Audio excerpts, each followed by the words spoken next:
Welcome to another exciting edition of Focus On.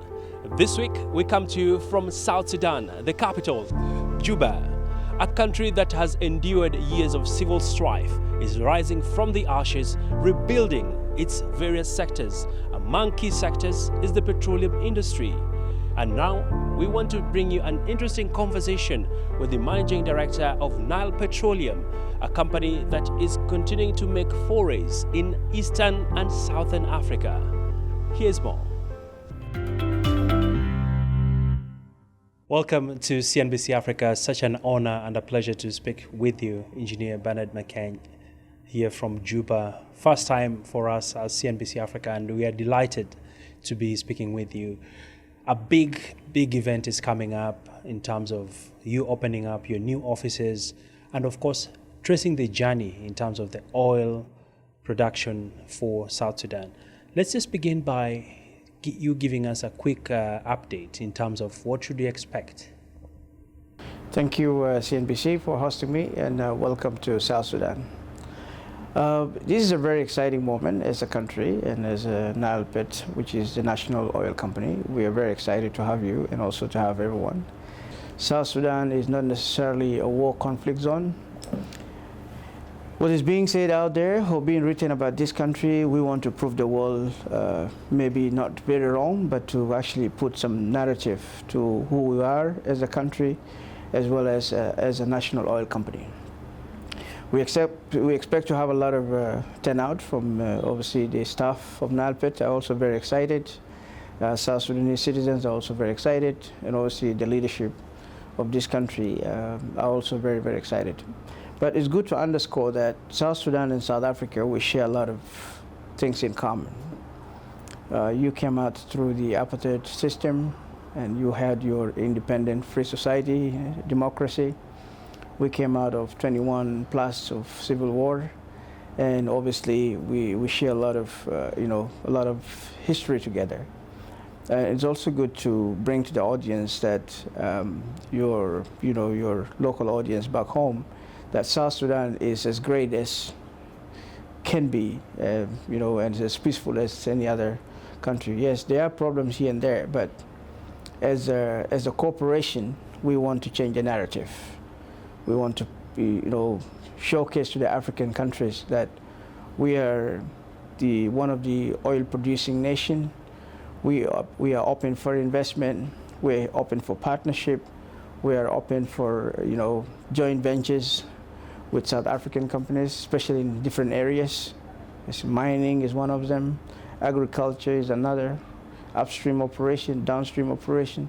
So these are very good moment for us to showcase to all the Africans that we should create our own narrative as South Sudanese. Excellent opening to the conversation. And MD, as you sit into the new office following your appointment by the President, what will be some of the key issues that you plan to implement when it comes to the Petroleum Corporation, especially when it comes to enhancing participation of South Sudan with other countries within the region? What is the game plan? Our new building, I call it a new home for transformation. Transformation in the sense that we want to transform the oil sector in this country.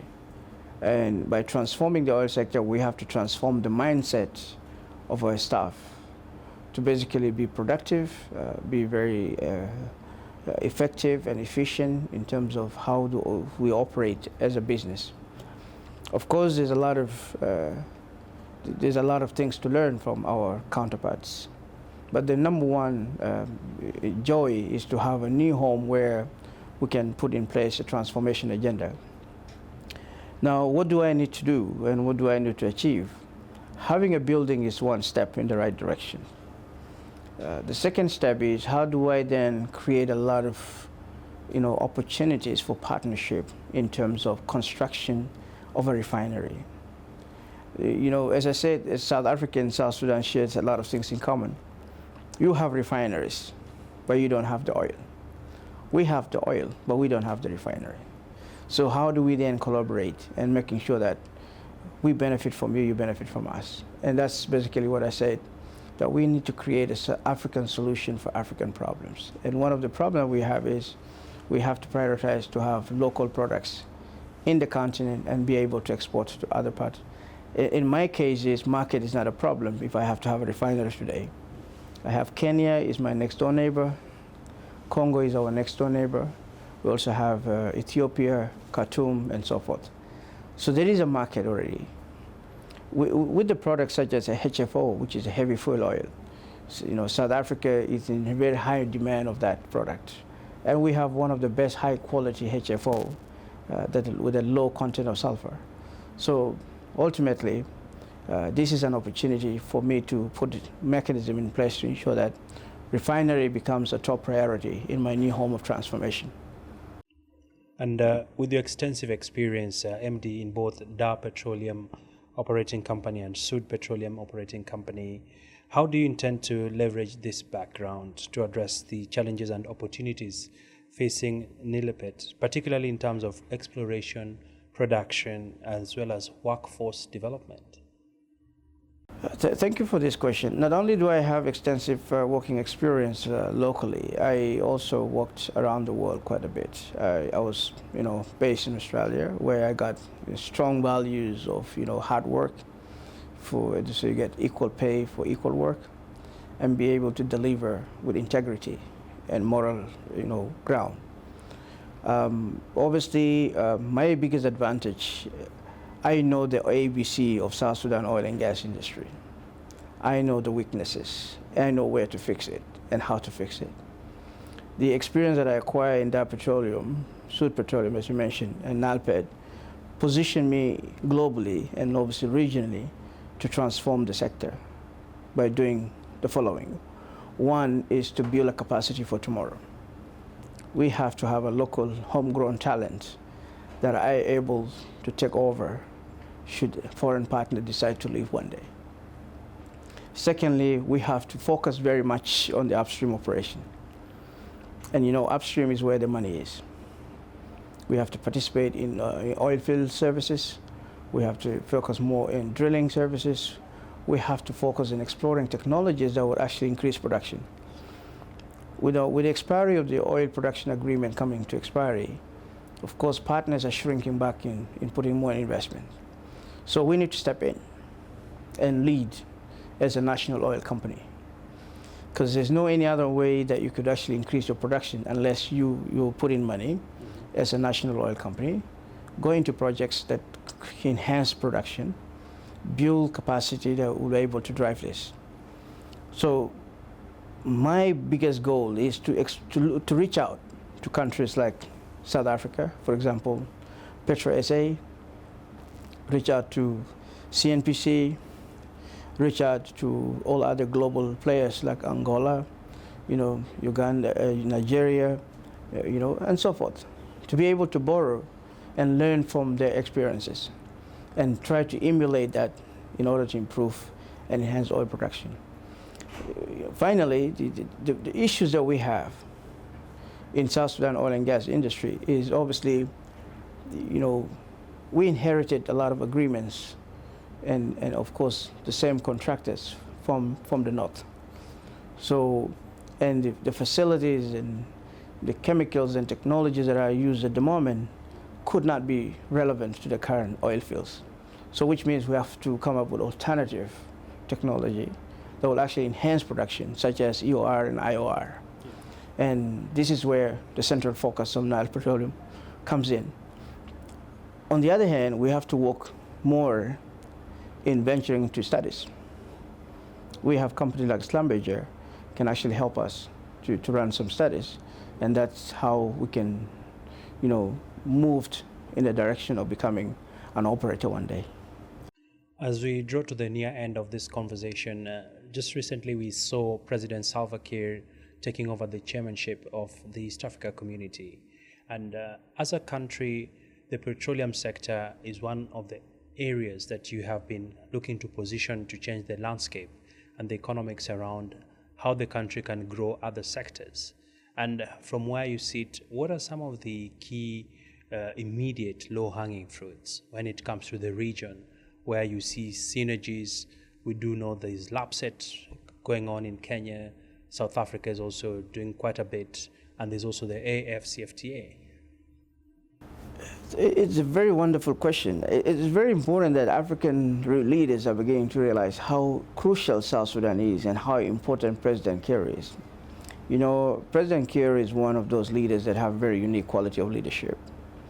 And worst of it all, he never got the credit he deserved a lot of times, either from the international community or from the local politicians. Partly because he is a very focused kind of a person. He's very patient, he's very tolerant, and very determined to get the country to the direction where we are today. And if he wasn't such a leader, there was no way on earth we could ever have attained independence. Because a lot of temptation came on his way, before the referendum, a lot of temptation in 2013, 2016, until today, African leaders were able now to recognize that he's one of those iconic leaders that deserve to lead the region. And he's doing very well at that front. How do we then take advantage of that as a country?